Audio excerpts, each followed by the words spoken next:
Hello, hello. Hey, can you hear me okay? I can hear you Yeah. fine. How are you? Beautiful. I'm doing well. How are you? I'm doing well, thank you. I think you're doing a bit better than me. You're out and about walking around. Whereabouts are you at the I, moment? I'm in Copenhagen at the moment, so I'm cold. So the better is debatable, but it's nice here. So Yeah, I was going to say it's a bit opposite down in Australia. We're getting to that nice warm weather, but you'll be down here I soon enough. know. I know. I can't wait. I'll be back in Florida in a few days and then down there afterwards. So I'm very happy about that. Oh, geez, you're jumping all over the place. Well, mate, it makes a lot of sense because kind of big year for you guys. 30 years Yeah. doing this now. How are you feeling? It's like you're nearly at the end of the 30th. You're nearly into the 31st year. How's it? Yeah, how's it all soaking in? Feels great so far. I mean, luckily everything we've tried to do this year has been fun and cool and gone well. So no complaints. Well, that's exactly what you want at the end of the day, because after 30 years doing something, it's one of those things where get a little bit worn down. How are you finding touring life compared to the first 5 years than you have in these last 5 years? I mean, with the situation is more comfortable, but our bodies are a lot less comfortable. So I don't, it probably evens out in the end. The first five were definitely like, not a whole lot of people at the shows and crammed into far too small of a vehicle. So at least now we've got some people and we're on a bus and it would be a pretty shitty privileged thing to complain about anything at this point. So we're happy. Well, it wouldn't be very, rock and roll if you had the comfort right at the beginning of your career, one of those manufactured bands that never go through it. So you got to live the hard miles to kind of, give yourself a little bit of character. Definitely, definitely.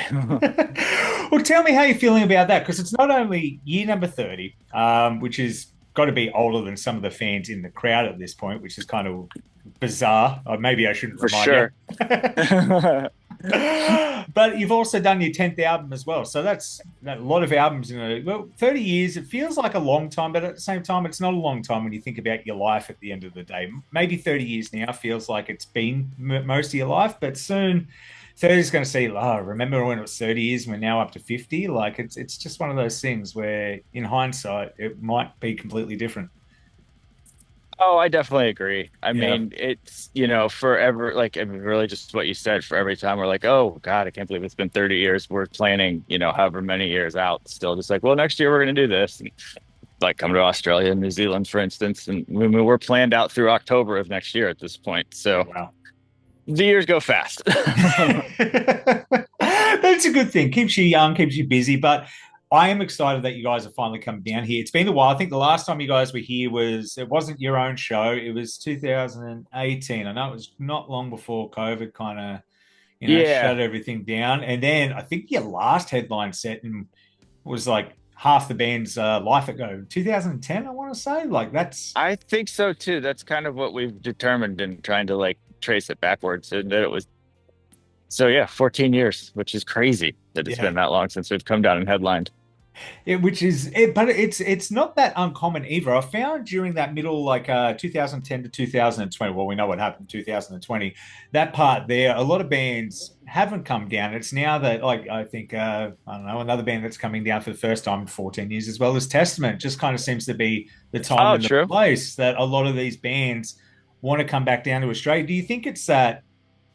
At least this is my mentality on it. It's a bit of that. Well, we had the pandemic stop us from doing this before. We really shouldn't put off doing these things again, because you never know when everything can be taken away from you, if you know what I mean.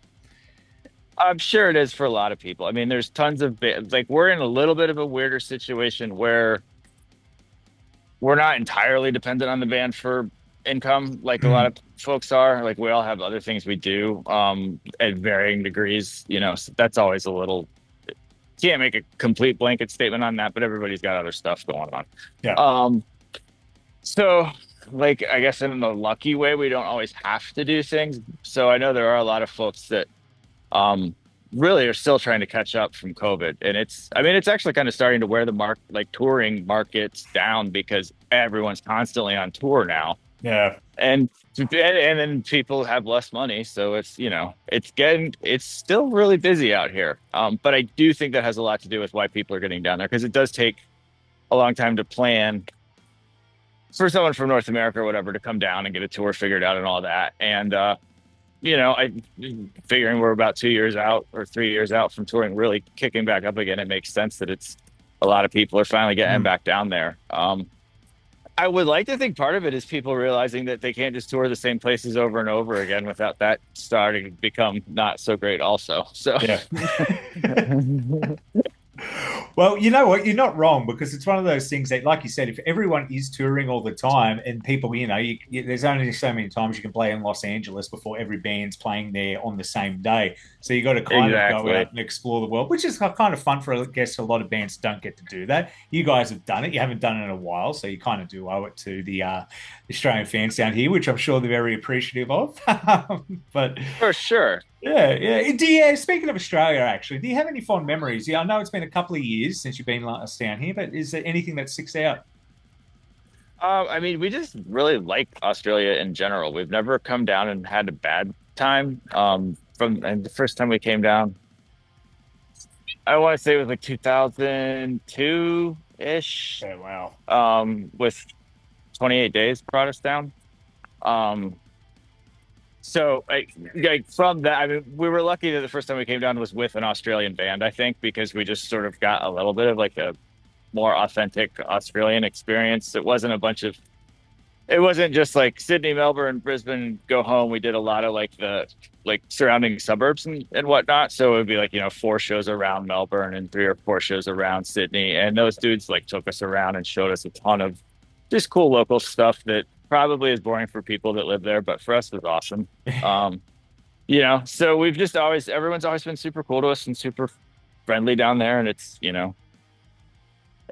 I feel like that was there's definitely a lot of people in America that are like, man, I wish I lived in Australia instead of America. If I have to be like a product of colonization, why couldn't I have landed at the better colony? So That is the best way I've heard anyone describe that ever. I'm stealing that from you. I'm go taking for that. it. That's mine now. I love that. That's the best. That's the best. But mate, and thinking back on it as well, 30 years. What's the secret to kind of keeping going? Because there's a lot of bands come and go during that time. Like I know you guys, you've had the odd breakup here and there, and the first one wasn't for very long. But what's kind of the secret to keeping this long, because there's so many bands go and they might come back 5-10 years later, but you guys both times came back fairly quickly. Like, was there that itch to you just miss the music? Yeah, I think it is. I mean, the older we get, the better we get at communicating too, which is helpful. And out of all the bands I know that have issues, I mean, there are definitely people that are just like fall out of love with playing music or being gone. I mean, I think it's hard for a lot of people, including Yeah. us.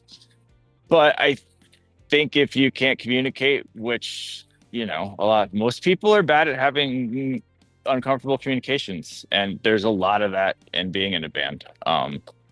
It's hard to get a good consensus, and nobody ever wants to. I mean, it's sort of like with anything, like I guess a good deal is when everyone's kind of unhappy, right? So like that's sort of getting everyone to agree to be sort of unhappy with the outcome is probably the best move. And so that takes a lot of work Yeah.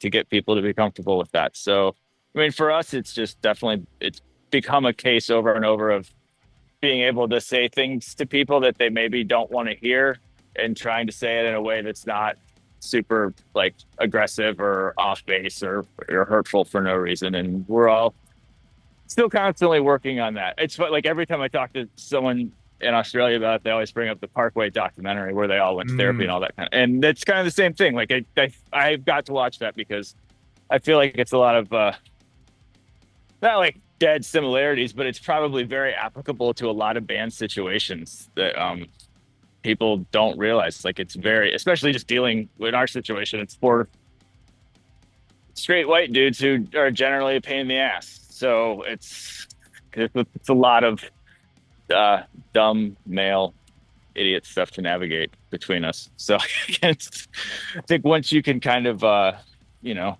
maybe drop the armor a little bit and actually hear what people are saying, then communication becomes a lot less painful.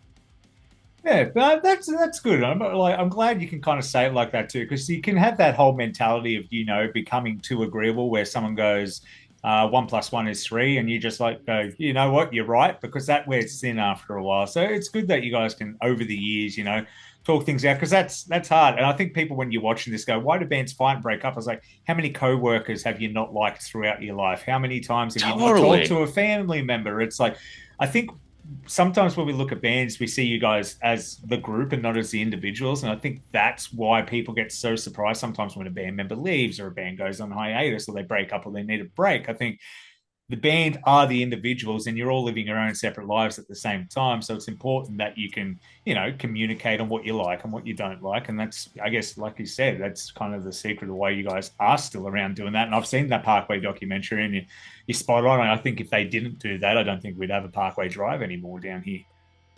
Yeah, I mean, like in our case, we started the band when we were all based. I mean, I would think I was 19 when we started, and I'm 48 now. So I mean, it just anyone out there, think about who you were at 19 and who you are at 48, and then three other people doing the same thing. Now four other people. It's a lot of personality change to navigate for sure. Oh, mate, I look at myself 5 years ago. I'm like, oh, who I was know. that guy? I know, me too. Every Yesterday, time. sometimes. Like, Oh, oh, yeah. You look back at some of the things you say. You ever have those moments where you wake up and I was like, oh, I said that one stupid thing 8 years ago. I'm going to think about that for the rest of my life. That's great. definitely, all the time. That's great, mate. I've got to ask you one question, though, and it's probably been answered a million times, but I always found it fascinating when I heard the name. How'd you guys come up with the name Hot Water Music? Because it almost sounds like it's more of a record label than it does a band name.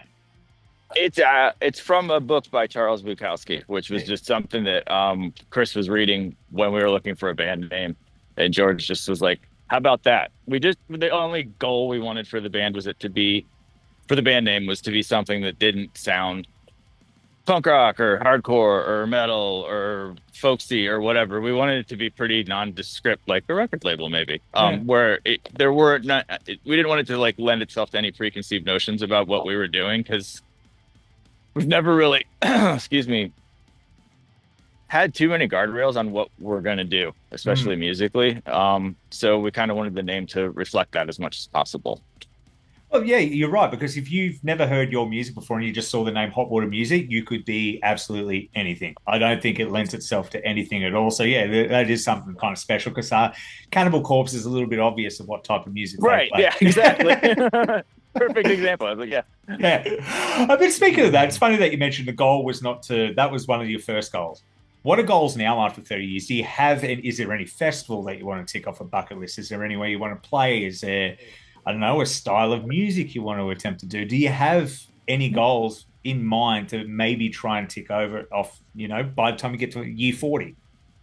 Oh, for sure. I mean, one thing we've been talking about lately, which I mean is like why I'm in Sweden right now, is just trying to. We have certain like countries or territories that we play regularly that we do well in, and we're trying to continue to, you know, broaden that as much as possible. I think that is one big thing because I think especially post COVID, it seems to be a little more apparent that it's what we were talking about earlier is if you're just stuck in one or two places you can go play all the time, that doesn't make for a very exciting existence. Yeah. So I mean, for us, it's just to get to more people. I mean, there's always, it sounds kind of, whatever, boring and boilerplate, but there's always someone that hasn't heard your band. So just trying to get in front of some new people, which is, it's not always easy 30 years in.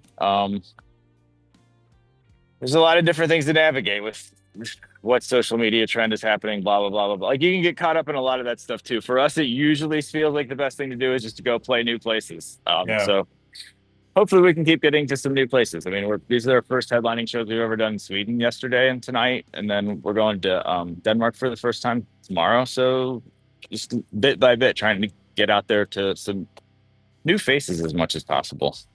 Oh, and being able to do that after year 30, that's like a kudos to you guys as well. Like, and that's a risk to do as well, because you never know when you try and break into a territory for the first time. So the fact that you're going out there doing that, it's got to be a little bit exciting. It's stressful and exciting at the same time.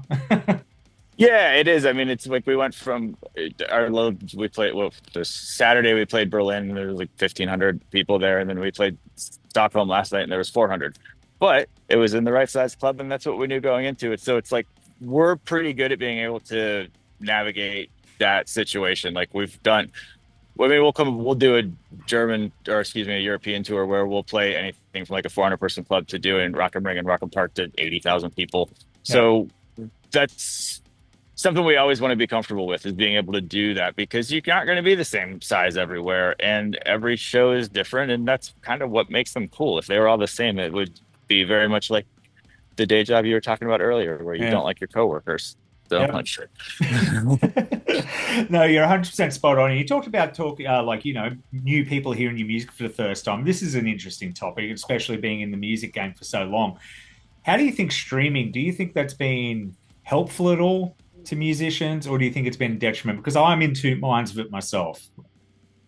I kind of am with you, right? Like I love it as a consumer of Mm, music. I listen to music all day long. I love being able to grab my phone or sit at my computer and go, I want to listen to whatever and do it, right? yeah. I think the problem with that for me that I've found is that I listen to albums less intently than I used to, when I would like get a record and put it on, or a CD or whatever. Um, I just don't know if that's because I'm just busier now, and so I'm listening to music while I'm doing other things, or if that's part of the delivery method. Mm, Um, I think like some of the good and I mean, that's the good, is everyone can get to it easily, right? I mean, the bad is yeah. obviously we don't get paid shit for it, if anything. So that's like, I mean, the music industry really dropped the ball on that by just not thinking. We Yeah. keep talking about making shirts that say Lars was right the whole time. Like his delivery was a little off base, but he was definitely right with what he was saying back then. And Yeah. there's, I feel like the video game industry is the only one that really like kind of saw it coming and made sure that they kept it on lock, right? People have no problem dropping $50 for a video game or whatever. And you can listen to an album forever. So when people have issue paying for it, I mean, that's gone. Like people that consume music, especially young people, can't even conceive of having to have a physical product to listen to it with, Yeah. unless they're buying an LP because it's cool or what, right? So I think overall it's been helpful because you can get your music everywhere. I think it's been hurtful financially, obviously, for artists that, sell a decent amount of records or whatever. And I think it's also been hurtful in the way where there's no filter. Yeah. So when you're like, it's cool that there's a level playing field so everyone can release their music the same way, which I think is awesome. Then you also have like, the Spotify bots that make 75 hours of like Dreamcatcher music that eat up the playlists and things like that. So there's a lot of, there used to be, and not to like sit on my front porch and preach at all. There used to be a little bit of more of a gauntlet to run to get some Mm, music released, and it's not there anymore. I mean, but that doesn't necessarily make it better or worse. There was just like, it's a little bit harder to make it to like show number one than it is now, or record number one being released kind of thing. Um, but then at the same time, we can make a record on our laptop now, so that's not bad. There's good and bad to that too. So I think I'm with you. I'm of two yeah. minds of it, and there is no real. If someone were to ask me what the solution is, it's like, well, you should just have to pay for records when you listen. You should buy it, and then you could stream it forever, Yeah. like how iTunes used to be. I think that was the model that made the most sense for everyone. But it's gone. So, I try not to think about it too much because can't put the cat back in the bag at this point. No, no, and you're right, and that's the way it is. So it's kind of like you got to roll with the punches a little bit on that one. But Jason, I won't Totally. keep you too much longer. I know you've got to get going soon. But is there anything you want to say to the Aussie fans before you make your way down here for your first headline show in 14 years? I mean, thanks for having us back. That's about it. And yeah, I'm very excited to get fucking warm because it is very cold outside right now. So we are looking forward to a sunny tour soon. Europe in November is not really great for a bunch of guys from Florida. I So, was just watching. I'm watching you get faster and faster as well to kind of heat up your body. yep. It's been hilarious. It's happening for sure. I was sitting inside a coffee shop. I was like, oh God, I can't subject everyone to this. So I'm going to pop outside for a minute. Well, I'll let you go back inside, mate. It's been a pleasure. Can't wait to see you guys down here in February. You try and get it a little bit warm after this. Cheers, mate. All right. Thanks so much for doing the interview. Appreciate it. Ta, dude. Bye. Bye bye.